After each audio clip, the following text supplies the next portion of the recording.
Carta de Paulo aos Romanos, capítulo 2, é o texto que vamos partilhar nessa manhã.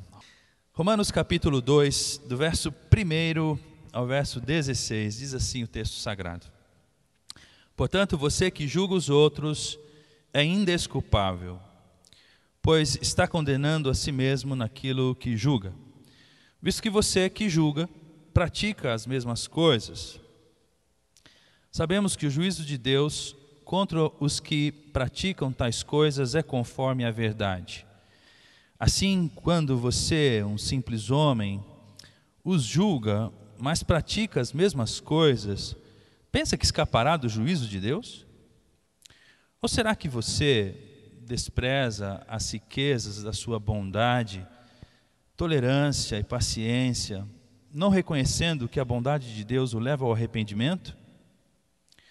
Contudo, por causa da sua teimosia e do seu coração obstinado, você está acumulando ira contra si mesmo, para o dia da ira de Deus, quando se revelará o justo julgamento. Deus retribuirá a cada um conforme o seu procedimento. Ele dará vida eterna aos que, persistindo em fazer o bem, buscam glória, honra e imortalidade. Mas haverá ira e indignação para os que são egoístas, que rejeitam a verdade e que seguem a injustiça. Haverá tribulação e angústia para todo ser humano que pratica o mal, primeiro para o judeu, depois para o grego. Mas glória e honra e paz para todo o que pratica o bem, primeiro para o judeu, depois para o grego, pois em Deus não há parcialidade. Todo aquele que pecar sem a lei também perecerá, e todo aquele que pecar sob a lei, pela lei será julgado. Porque não são os que ouvem a lei que são justos aos olhos de Deus, mas os que obedecem à lei, esses serão declarados justos. De fato, quando os gentios que não têm a lei praticam naturalmente o que ela ordena,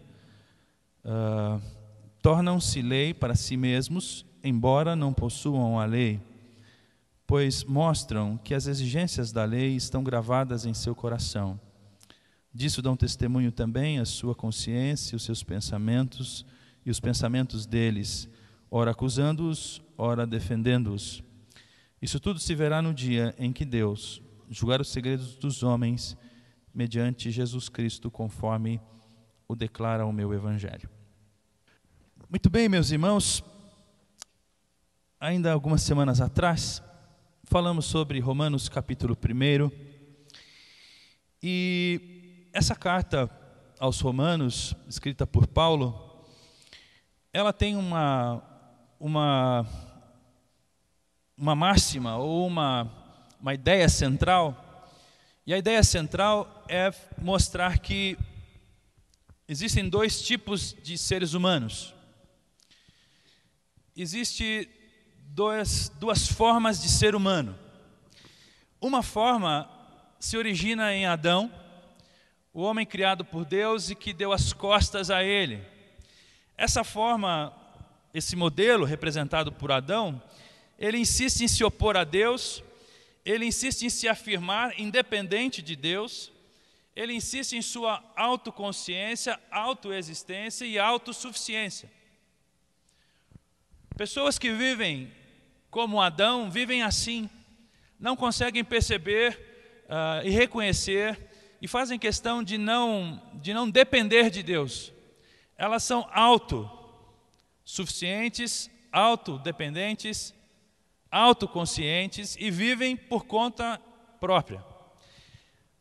Paulo vai mostrar isso ao longo da carta toda e vai falar também de Jesus, o modelo do verdadeiro homem, o modelo de verdadeira humanidade, o homem perfeito. E Jesus, o Filho gerado de Deus, é exatamente o oposto desse Adão. Jesus se entrega a Deus, Jesus se submete aos desígnios e propósitos de Deus, à vontade de Deus. Jesus é humilde, enquanto o Adão é arrogante, é prepotente, é presunçoso. Então, esses dois modelos de vida, esses dois modelos para nós seres humanos. Acontece que esses modelos, eles estão um em oposição ao outro, constantemente, e isso também acontece dentro do nosso próprio coração. Esses dois modelos estão em conflito. A Bíblia chama isso de velho homem e o novo homem. A nossa velha criatura, aquela que nós sepultamos no batismo, na nossa conversão, aquela que nós subjugamos em obediência a Deus, mas ela continua ali vivinha da Silva. E de repente ela ganha força, ela reaparece, ela se fortalece e a gente tem que lidar com a tensão entre essa nova identidade, essa nova vida, esse novo ser criado em Deus e que vive a partir da fonte de vida que Deus concede, e a Bíblia vai chamar que é o Espírito de vida, que passa a habitar em nós, e esse velho homem que também continua habitando em nós, só que agora numa posição de subjugado. Ele foi subjugado, ele perdeu as suas forças, perdeu o seu espaço. Então a Bíblia fala que esses dois homens estão sempre em conflito.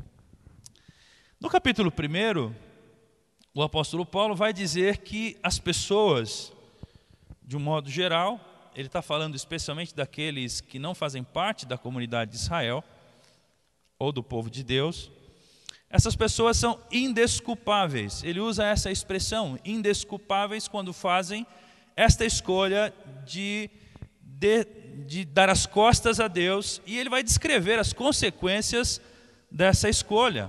Está aí no capítulo 1, a partir do verso 24, eu quero relembrar para você algumas coisas.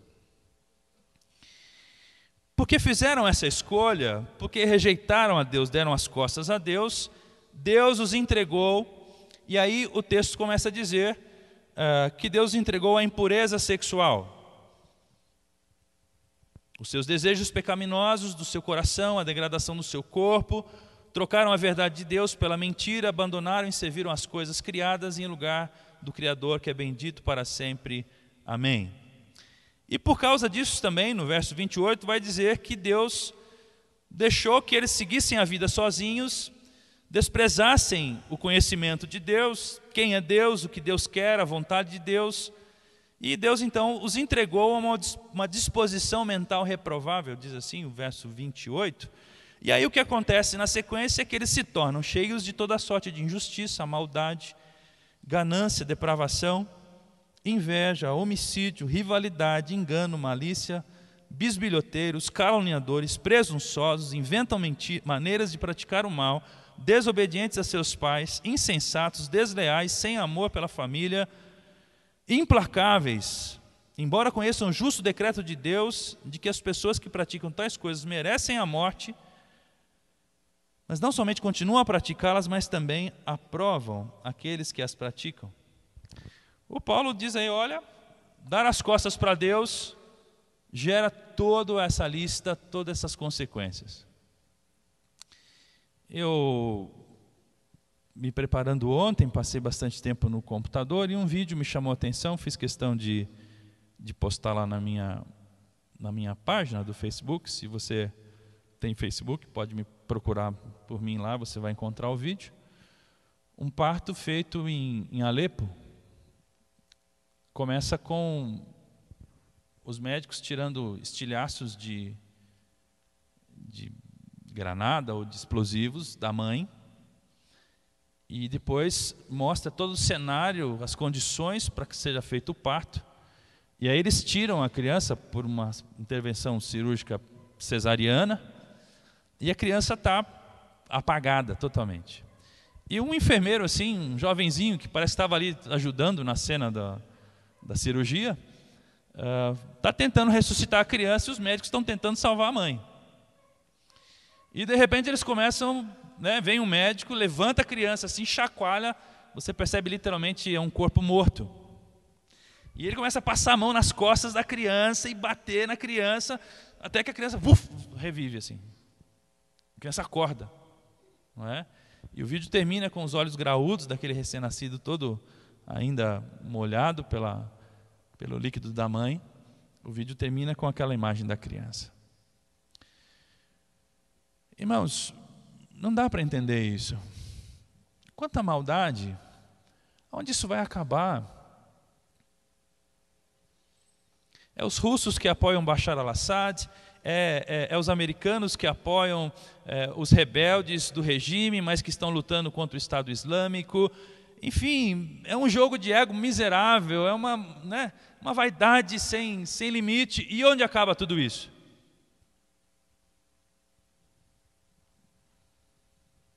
Então, não precisamos ir longe. Ontem à tarde, enquanto eu também preparava a mensagem, vi lá. E um professor que estava no Rio de Janeiro, ministrando lá, postou também, falou, olha, nós ficamos na linha vermelha, totalmente travados, e o helicóptero caiu, matou 4 policiais, foi abatido. Literalmente, horas de guerra civil. Por que tudo isso? Porque o ser humano deu as costas a Deus. Ele decidiu viver do seu modo e não aceita o modo de Deus, a justiça de Deus, a verdade de Deus. Então Deus fez uma escolha. Deus não provocou isso. Quem é que provoca o mal? Por que Deus deixa isso?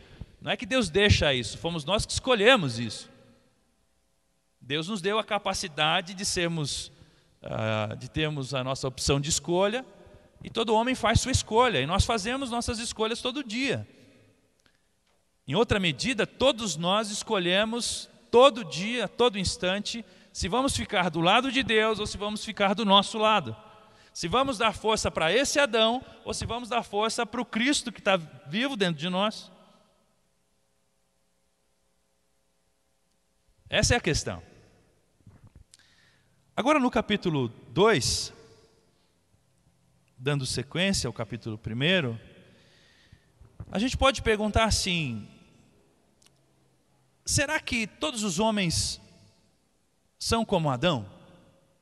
Será que toda a gente é esse sangue ruim mesmo? Será que dá para comparar a Madre Teresa com um terrorista do Estado Islâmico? Será que não tem diferença entre Mahatma Gandhi e Bashar al-Assad? Os dois são do mesmo material, não é possível que seja assim. Será que não tem gente mais depravada, mais pecaminosa, mais maldosa do que outros, e outros não são assim tão culpados pelos erros, pelos pecados? Será que não existe? Será que é tudo da mesma raiz? Todo mundo tem o mesmo DNA? A gente se pergunta isso, não é? Agora em Romanos 2, o Paulo vira, meus irmãos, se no Romanos 1 ele está olhando para fora e falando sobre as pessoas que não fazem parte da comunidade de Israel ou da igreja de Cristo, as pessoas que não conhecem a lei de Deus, o evangelho de Jesus, agora ele olha para dentro e vai dizer assim, já sei, você acha que você não é tão ruim assim, né?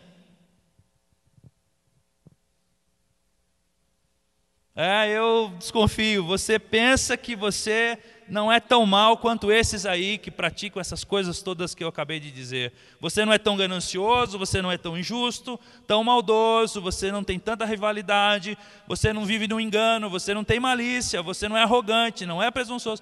Enfim, você pensa que você não é tão ruim quanto esses caras, né? E aqui eu peço a graça de Deus, porque o fogo é para nós mesmos hoje. Então, assim, somos nós que estamos na mira do texto sagrado. Nós quem? Nós os religiosos. E a pergunta que vale ser feita aqui, o alerta que tem que ser feito é: quais os riscos que nós, povo de Deus, os religiosos, os que ouviram a voz de Deus, os que reconhecem Deus na criação, reconhecem Deus nas Escrituras, os que reconhecem Deus no dia a dia, os que prestam culto a Deus, que vêm num lugar de culto a Deus, que tem uma identificação com a igreja, com a religião, com a fé e com o povo de Deus. Quais são os riscos que nós, que somos povo de Deus, podemos correr com a nossa religião, com a nossa espiritualidade? O alerta que tem que ser feito é de que maneira a nossa experiência religiosa pode nos fazer mais mal do que bem. É isso que o Paulo vai falar. Cuidado, para você não achar que a sua experiência de fé só te faz bem, e que ela te dá uma porção de privilégios e que você não tem mais nada a ver com a raça humana. Cuidado, hein?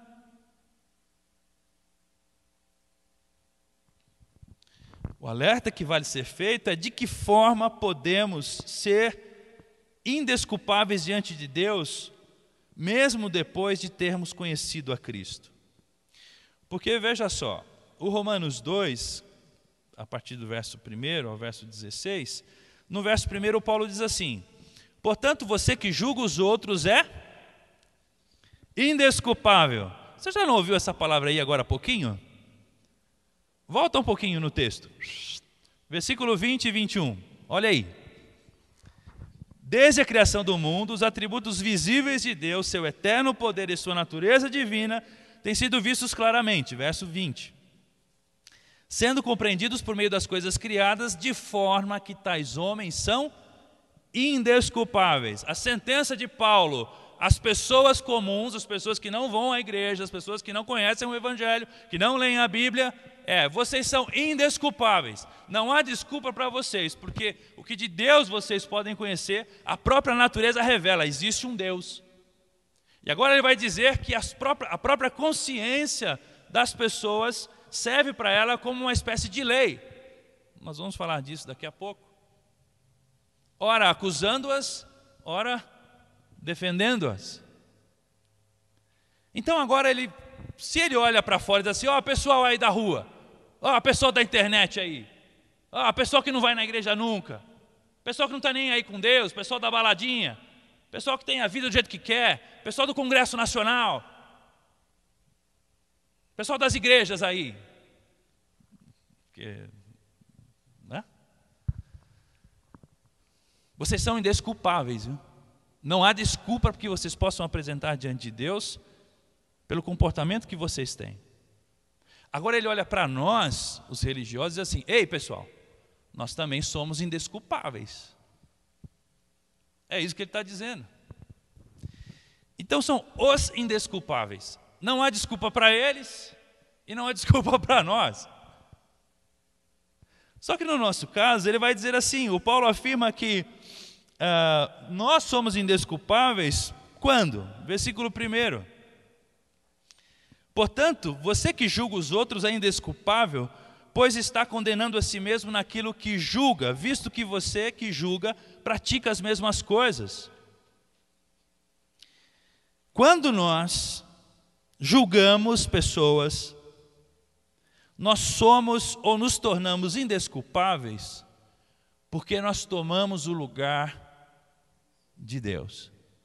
Um não quer saber de Deus. Um não dá nada para Deus. Um não está nem aí, dá as costas para Deus. Eu estou nem aí com Deus. O outro quer usar Deus. O outro quer fazer tudo certinho para tomar o lugar de Deus. É tipo os dois filhos pródigos, sabe? O que sai, não quero nada com o Senhor, vou curtir minha vida. O que fica, eu faço tudo certinho, então o Senhor me dá o direito de meter o dedo no que o Senhor pensa, no que o Senhor age, do jeito como o Senhor trata esse camarada vagabundo aí. Deu para entender? Quando nós assumimos o lugar de Deus, julgando pessoas, nós somos indesculpáveis. Deus não nos deu esse direito. Você e eu não temos o direito de julgar ninguém. Palavras de Jesus: não julguem, vocês não serão julgados. Não condenem e não serão condenados. Perdoem e serão. A nossa tarefa é perdoar, para sermos perdoados. E não julgar, para sermos inocentados. E é louco que tem uma pessoa que a gente sempre julga e sempre inocenta. Sabe quem é? Nós mesmos, né? Toda vez que a gente se julga, a gente sempre se inocenta. Dá um jeitinho de dar um veredito positivo para nós mesmos. Somos indesculpáveis, está aí no verso 2, quando nós praticamos as mesmas coisas que eles. Sabemos que o juízo de Deus contra os que praticam tais coisas é conforme a verdade. Assim, quando você, um simples homem, os julga, mas pratica as mesmas coisas, pensa que escapará do juízo de Deus?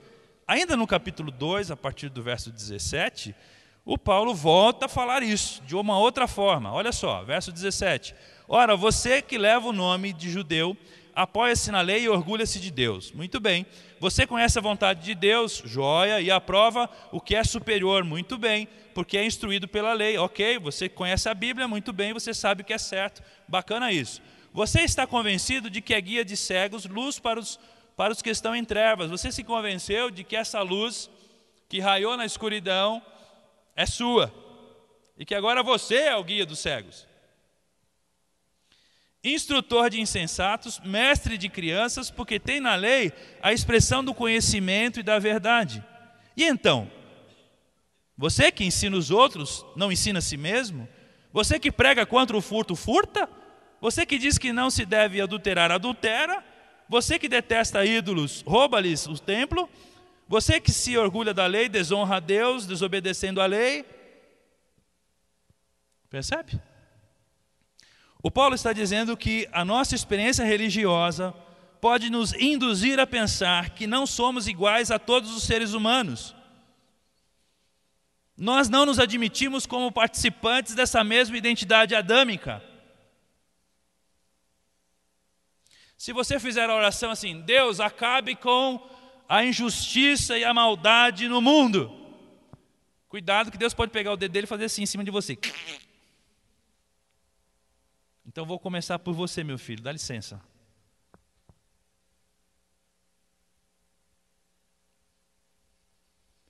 Somos indesculpáveis quando a gente acha que nós não temos mais nada a ver com isso. E aqui é muito interessante que uma forma que as pessoas usam, um mecanismo de defesa psicológico, é ignorar os próprios erros e apontar os erros dos outros, porque na medida que eu aponto o erro do outro, eu não me preocupo com os meus erros.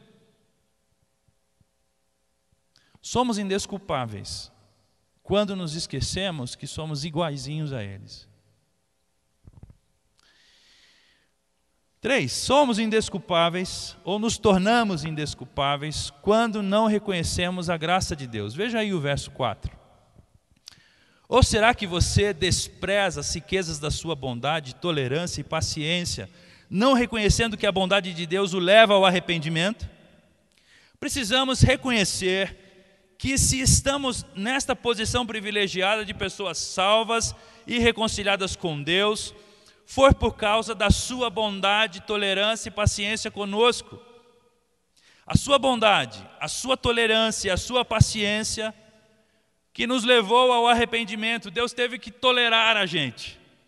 Deus teve que ter muita paciência conosco. Se Ele não tivesse paciência, se Ele não nos tolerasse, se Deus não fosse perseverante em nos aguentar, nós não teríamos nos convertido. Que fique claro que somos indesculpáveis quando a gente acha que a nossa salvação é por causa dos nossos méritos, especialmente por causa dos nossos méritos religiosos. Numa conversa de Jesus com os religiosos, eles dizem assim: Abraão é o nosso pai, responderam eles. No que Jesus responde de volta: se vocês fossem filhos de Abraão, fariam as obras que Abraão fez. Vocês pertencem ao pai de vocês, o diabo, e querem realizar o que ele deseja. Ele foi homicida desde o princípio e não se apegou à verdade, pois não há verdade nele. Quando mente, fala a sua própria língua, pois é mentiroso e pai da mentira. João 8, 39 a 44. A pergunta é: quando nós mentimos? Nós mentimos quando afirmamos que não temos cometido pecado. Se afirmamos que não temos cometido pecado, fazemos de Deus um mentiroso e a sua palavra não está em nós. Parte-se do seguinte princípio: nós todos somos mentirosos. Amém, irmãos? Essa igreja é uma igreja de mentirosos. Por favor, levante sua mão, mentiroso. Vai, você está com dúvida? Somos uma igreja de mentirosos. Nós não queremos viver na mentira. Nós não queremos construir nossa vida na mentira. Nós não temos prazer na mentira, talvez, algumas exceções. Isso nós não queremos. Agora, que nós mentimos, nós mentimos. Não, aqui todos os homens dessa sala têm uma mente pura. Ha, ha, ha. Não tem malícia aqui, né? Tá bom. Desculpa, pessoal. Só eu que tenho a mente poluída.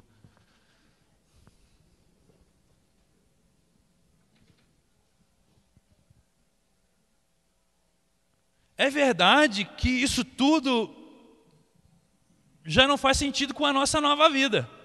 É verdade que isso tudo foi pecados que nos levaram à morte, porque o salário do pecado é a morte. Mas é verdade que essa tendência, essa natureza, ela ainda está nos incomodando, ela ainda faz parte de nós. E o Paulo, no capítulo 7, vai dizer assim: que miserável homem que eu sou, porque o que eu quero eu não faço, o que eu não quero é vou lá e meto a mão e faço. É osso isso, é duro isso. E nós somos indesculpáveis quando a gente acha que nós estamos debaixo da graça de Deus porque nós somos homens piedosos, corretos e justos e conhecemos a lei de Deus. Uma ova, você só está debaixo da lei de Deus porque Deus teve misericórdia, paciência com você e tolerou você. Foi assim comigo. E Deus usou pessoas para me tolerar também. Isso é verdade. E eu percebi a tolerância de Deus quando eu percebi a tolerância do meu irmão. Eu falo, caramba, eu tripudinho na cabeça desse cara. E esse cara não sai do lugar. Continua dizendo que me ama, com essa cara aí de santo. Deve ter algum Deus em algum lugar que está sustentando esse cara, porque não é possível.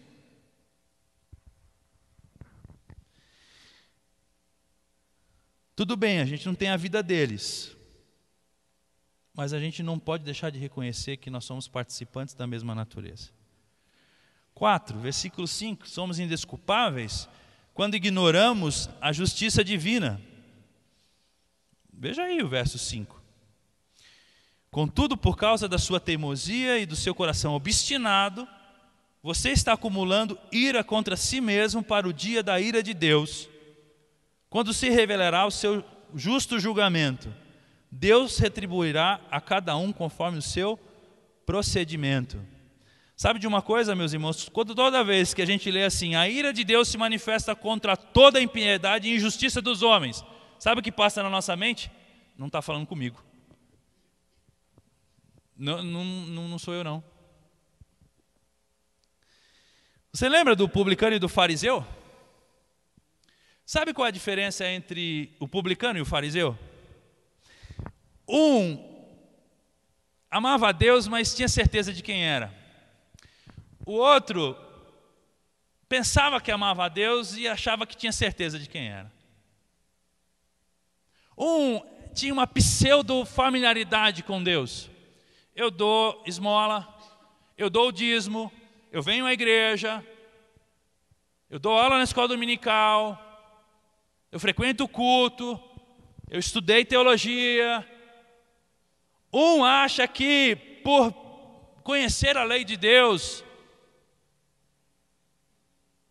e prestar-lhe alguma devoção, isso quer dizer que Deus o aceita e que Deus vai condenar o outro. Então, você é indesculpável quando você ignora a justiça de Deus. Você é indesculpável quando você pensa que o seu Adão foi domesticado. Não, o meu Adão não trai muito, o meu Adão não mente muito, o meu Adão não machuca ninguém.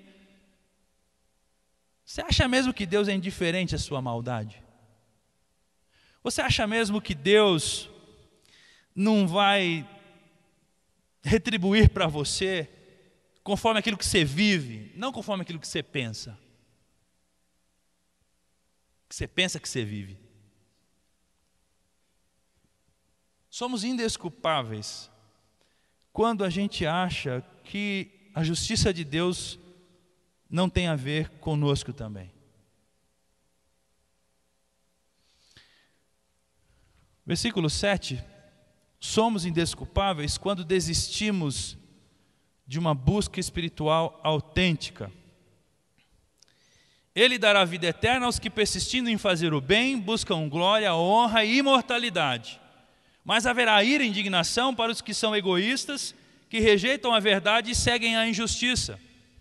Eu ouso dizer, meus irmãos, e quero dizer isso solenemente, a única forma de viver o Evangelho de Cristo é ser obstinado em fazer o bem, fazer tudo para a glória de Deus, honrar a Deus em tudo que se faz, trocando essa vida que nós temos pela vida eterna.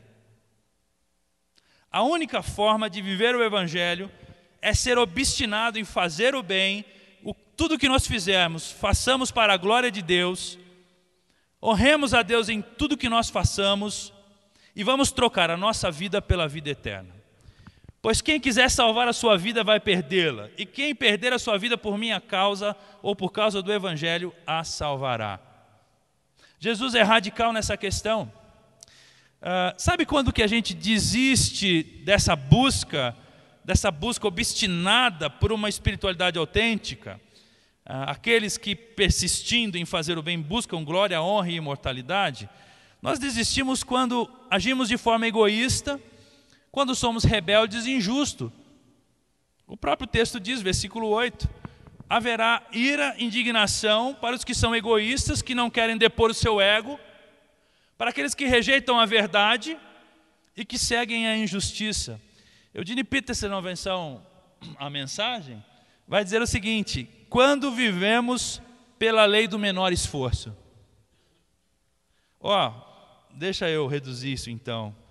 Somos indesculpáveis quando a gente quer levar a nossa vida cristã, nosso relacionamento com Deus pela lei do menor esforço.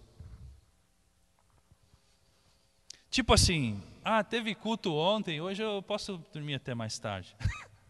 É uma lógica tão básica essa. Lei do menor esforço. Na arquitetura, a gente sempre tem um problema. Qualquer dia eu caio com essa gerada. Por exemplo, você é arquiteto, certo? Aí você tem o jardim da casa para desenhar, né? Fez aquele casarão, aquela coisa linda, tal. Aí você faz assim, eu vou traçar aqui uma rota, né, bem linda, assim, uma curva enorme, bonita, cheia de pisadas de madeira, flores e tal, para chegar até a porta da casa. Aquilo é lindo, é maravilhoso. Aí chega um mês depois que você entregou a casa, você vai lá visitar a casa da família. Sabe o que você vê? Uma linha reta assim, toda pisada assim. A grama acabou, não tem mais grama no chão, está careca. Porque ninguém faz o caminho mais difícil. Nós fazemos sempre o caminho do menor esforço possível. E aí quando você ouve Jesus dizendo assim, olha, é o seguinte, tem dois caminhos. O caminho do menor esforço possível e o caminho do maior esforço possível. Um eu chamo de caminho estreito, outro eu chamo de caminho largo. E se você seguir pelo largo, meu amigo, o fim dele não dá em lugar nenhum. Você vai ter que pegar o estreito. O que o Paulo está dizendo, meus irmãos, é que se nós não vivermos persistindo, fazer o bem, buscando a glória, a honra e a imortalidade, essa coisa da imortalidade é muito legal, né? Porque soa o quê? Soa comics, né? Quadrinhos, não é? Imortal, eu sou imortal. Quem não quer ser imortal? Eu quero ser imortal. Pensa que é uma coisa jóia isso, né? Agora, essa imortalidade que o Paulo está dizendo é o seguinte, pessoal, você vai trocar a sua vida que é mortal por uma vida imortal. Tu vai trocar, se você achar a tua vida agora, tu perdeu. Mas se você perder essa vida, tu vai achar uma vida de imortalidade. E não é só uma vida para sempre, não, é uma vida de qualidade imortal. É uma experiência de que nada barra você, nada derruba você, e nada vai derrubar você.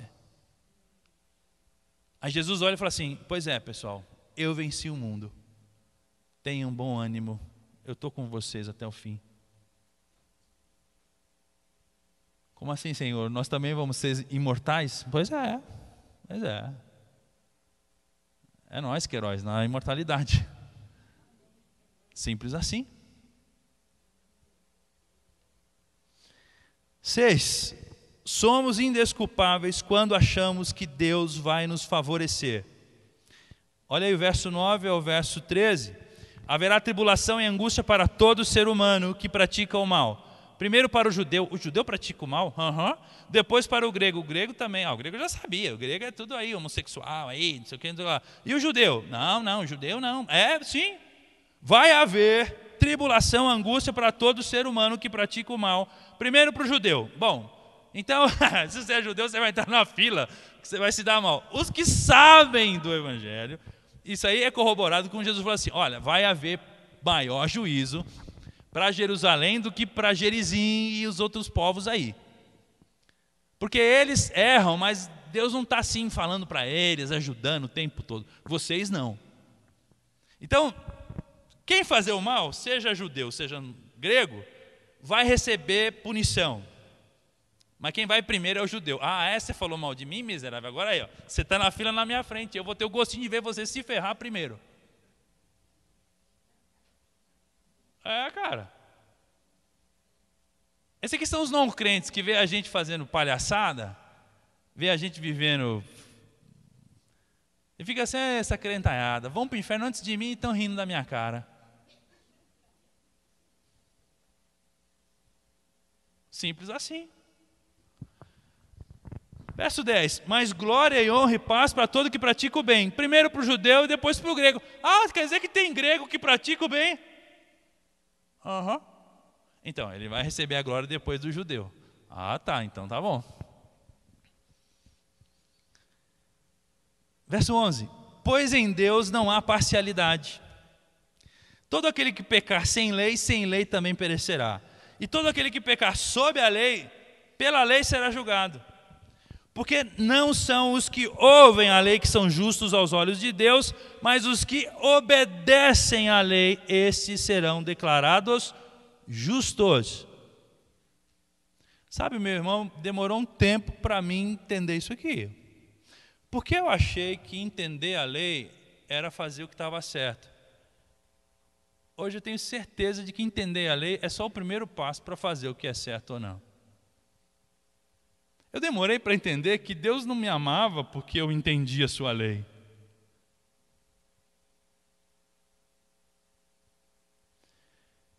Sabe de uma coisa? Nós somos indesculpáveis, ou nos tornamos indesculpáveis, quando a gente acha que Deus vai favorecer a gente.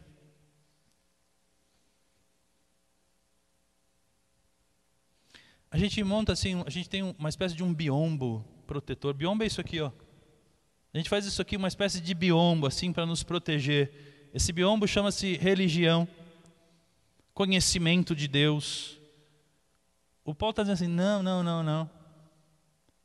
Esse conhecimento, se não te levar a viver, ele só vai te condenar mais ainda, cara. Isso aqui não é uma rede de proteção, não. Não se esconda atrás da religião. Não se esconda atrás desse biombo, achando que você está seguro. Não. A justiça de Deus é segundo a verdade. E praticou o mal, recebe o castigo. Isso vale para mim, para você, para quem está dentro, quem está fora, vale para todo ser humano.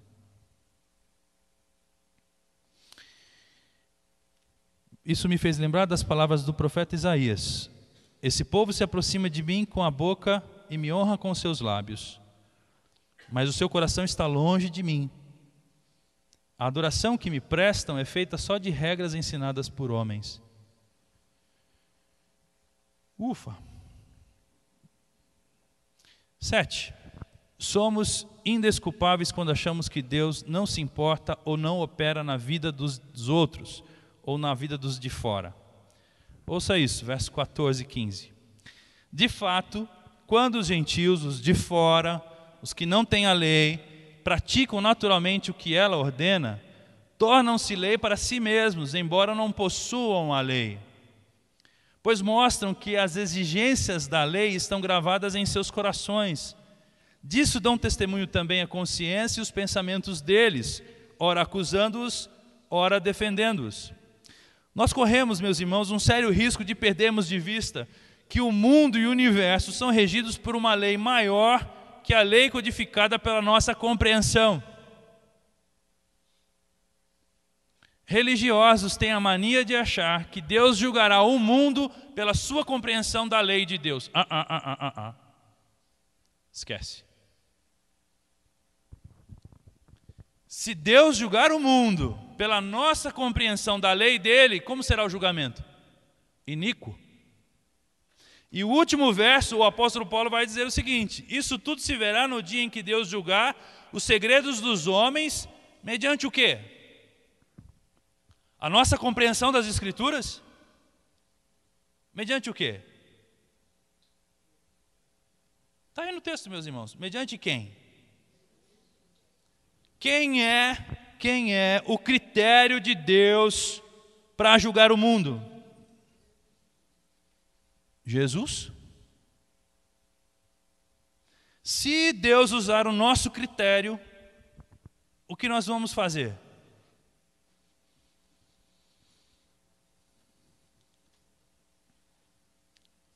O Paulo está dizendo que eles estão obedecendo uma lei colocada em seus corações, impressas na consciência humana, e essa lei é muito mais eficiente que qualquer articulação doutrinária e a nossa própria religião possa produzir. Em outras palavras, quem purifica o homem, quem santifica o homem, não é a nossa explicação do que Deus quer para o homem. Nós não conseguimos produzir essa mudança de vida, não conseguimos produzir essa mudança de consciências. Os irmãos acham que nós somos seguidores de uma religião ou de uma pessoa? Os irmãos acham que a Bíblia é um livro de normas e regras, e faça isso, não faça aquilo? Ou é um livro que nos apresenta a Deus e que nos leva a nos relacionarmos com Ele? O Paulo está dizendo assim: não ignorem o fato. Eu lembro que eu morava em Água de Santa Bárbara, no interior, e eu fiquei nessa história de que, assim, puxa, será que quando eu ia evangelizar alguém, me encontrava com alguém, eu pensava assim, puxa, ela não conhece quem é Deus, ela não sabe quem é Jesus. E o meu pressuposto para a evangelização é assim: ela é uma estaca zero do que diz respeito a Deus. E eu vou chegar e vou dizer para ela assim: não, Jesus te ama, Jesus morreu por você, Jesus é o Filho de Deus, Jesus é a raiz de Davi, Jesus é o alfa, é o ômega, é o princípio, o meio e o fim, Jesus é a estrela da manhã, Jesus é tal, Jesus, e eu vou dar para ela condições de entender quem é Jesus, e então ela vai decidir se ela quer Jesus ou não quer Jesus. Mas aí caiu a minha ficha. Você acha mesmo que Deus está esperando nós, esse povo animado na evangelização? Que nós somos animados na evangelização, fala a verdade. Se tem um povo animado na evangelização, somos nós. Você acha mesmo que Deus vai esperar por mim e por você para poder estender a graça dele ao seu vizinho?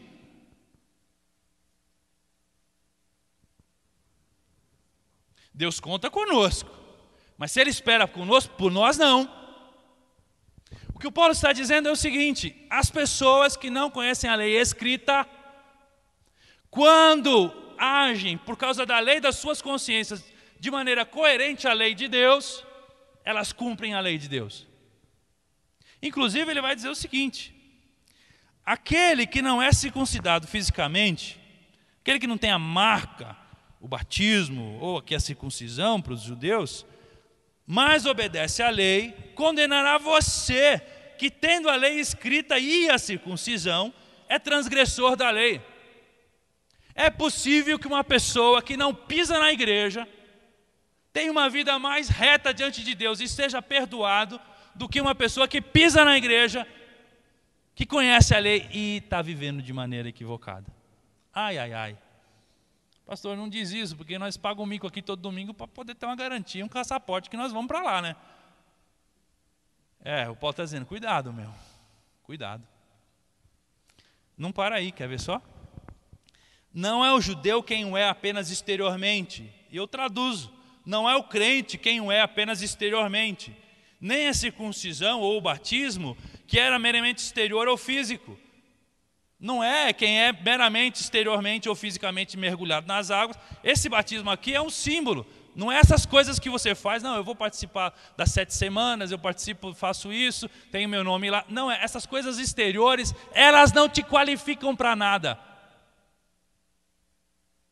É sacanagem falar isso, porque eu sou o cara que mantém essas coisas em pé aqui, né? Eu sou mais interessado que você dê o dízimo. Eu sou o mais interessado que você venha no culto. Afinal de contas, se ninguém está no culto, eu fico, para que eu vou falar? Eu sou mais interessado que você ore. Eu sou mais interessado que você cumpra essas coisas. Mas eu não tenho interesse nenhum se você vai dar o dízimo, achando que você... eu preciso livrar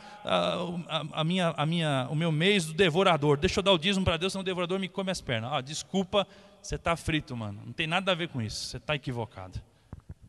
Ou você dá... porque você reconhece a bondade de Deus, porque o devorador, Jesus já pisou na cabeça do camarada.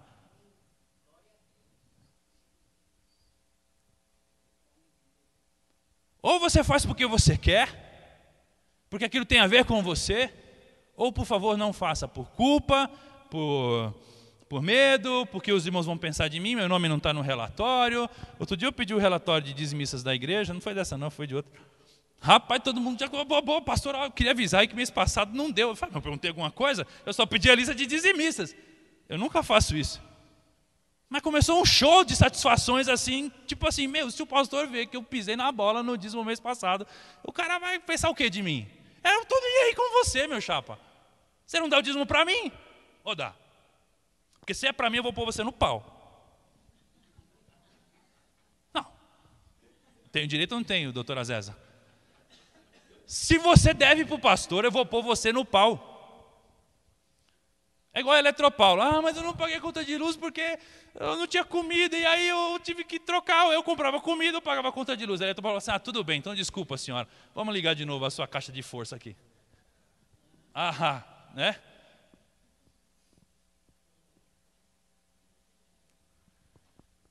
O Paulo não terminou, irmãos. Não. Judeu é quem o é interiormente. E circuncisão é operada no coração pelo Espírito e não pela lei escrita. Para estes o louvor não provém dos homens, mas de Deus. Deus olha e fala assim, sim, aí sim, esse cara eu estou vendo que ele está... isso sim, isso mudou de vida sim. Isso tá. E aí o que é interessante é que Jesus encontrou pelo menos nós temos 3 personagens na história do Novo Testamento que mostram isso. Por exemplo, a mulher Ciro-Fenícia. Jesus olha assim, pessoal, tá vendo essa mulher aí que acabou de sair daqui? Rapaz, eu tô arrepiado. Nunca vi tamanha fé em Israel. Olha essa mulher. Mas sim, Ciro-Fenícia, mora lá no terreiro dos deuses pagãos. Pois é, pessoal, você vê, né? Toma, besta. Aí tem um outro, um general romano, um centurião romano. Não, Senhor, não precisa nem preciso nem chegar perto do Senhor aí, só dá uma palavra que as coisas acontecem. Beleza, então já aconteceu, pode ir embora, filho. Tem um romano que não conhece nada de Deus e tem mais fé do que nós. Pois é. E o Pedro e o Cornélio? Você pode ler lá Atos 10, 31. Deus está dizendo, Pedro. O Pedro vai dizer assim, desculpa aí, Senhor, eu achei que a fé era de Israel, mas agora eu estou vendo aqui, Pedro vê os lençóis lá, né, o lençol com os animais. Fala, Cornélio, Deus ouviu a sua oração, as suas esmolas. Deus olhou para você, você não estava aqui no meio de nós, você não andou com Jesus, você não conhecia a verdade, você não ia na igreja, mas Deus estava lá olhando para você. Você acha que Deus não está olhando para as pessoas? Você acha que o olhar da igreja é o olhar de Deus? Somos indesculpáveis quando achamos que Deus faz isso. Somos indesculpáveis quando a gente acha que Deus não se importa e não opera na vida das pessoas. Deus se importa sim, Deus opera sim. O nosso problema é que a gente tem uma miopia grave. Eu estou usando óculos aqui para ver se eu enxergo direito. Sabe qual é a nossa miopia? a gente confunde coisa de evangélico com coisa de Deus. E coisa de não evangélico com coisa do diabo. Eu já falei isso aqui, mas tem visitante hoje, eu vou falar de novo. Música de cor é música de Deus. Chico Buarque é música do mundo. Tem umas que são do mundo mesmo, mas tem umas que não são do mundo. Música religiosa é música sagrada? Vai nessa, vai. Tá cheio de música religiosa que te leva a adorar o capeta do seu eu. É isso mesmo. Aqui na igreja, qual é a nossa grande luta aqui? É ficar filtrando o capeta quando ele aparece nas músicas gospel que a gente quer cantar. O bagulho é animado e tal, mas peraí, meu, o que ele está dizendo aqui? Para mim, Deus fez um milagre para mim, tudo é para mim, Deus vai mover o mundo para mim, vai abrir as águas para mim, Deus vai romper o céu para mim, as profecias são para mim, Deus vai me colocar num pedestal, eu vou pisar a cabeça dos outros, eu vou dar tá vendo, meu Deus. O que é isso aí, pessoal? Isso é religioso? Isso é sagrado, essa visão? Isso é profano. Religiosidade profana. Então nem tudo que é religioso é sagrado. E nem tudo que é sagrado necessariamente é religioso. Às vezes é. Uma música religiosa às vezes é sagrada. Mas a gente não pode confundir as coisas. Deus pode surpreender você nos lugares menos esperados. E eu termino mesmo, porque já está tarde, com o verso 16. Isso tudo se verá no dia em que Deus julgar os segredos dos homens, mediante quem? Jesus Cristo, conforme o declara o meu evangelho. Jesus é o critério de Deus. Vou pedir para os músicos virem à frente, nós vamos cantar Abraça-me, Senhor, para ir embora. Pode chegar, pessoal. Será por Jesus, será pelos critérios de Jesus, será pela justiça de Jesus que todos nós seremos julgados. Não é pela nossa consciência religiosa, não é pela nossa experiência religiosa, ainda que ela seja importante, mas não é pela nossa experiência.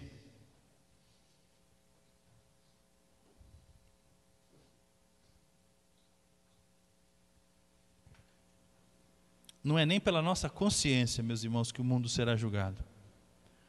O mundo será julgado pela consciência de Cristo.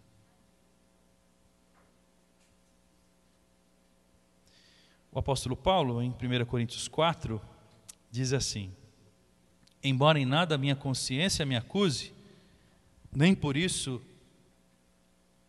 justifico a mim mesmo. O Senhor é quem me julga. O Paulo está dizendo assim, apesar da minha consciência não me apontar nenhum erro, eu não ouso confiar nela, porque quem me julga é Deus, não é a minha consciência.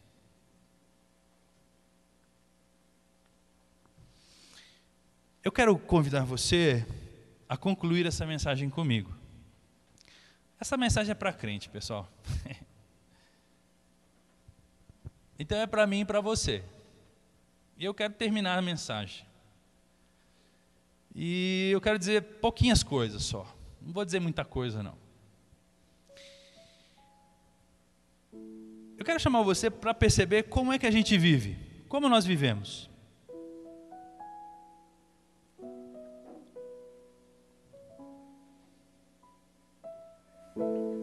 Nós vivemos na certeza de que há um Adão dentro de nós. Há um Adão dentro de mim e dentro de você. Amém? Amém. Esse amém pro Adão ficou bem baixinho. Vamos falar um amém mais fortinho pro Adão. Fala pro Adão. Fala, Adão. Olha, eu estou falando com você, Adão. Você está aí, né, miserável?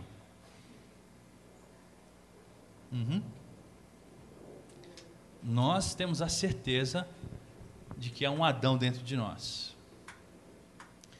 Certos também nós temos, também é certo, de que nós estamos sendo transformados. Isso também é certo.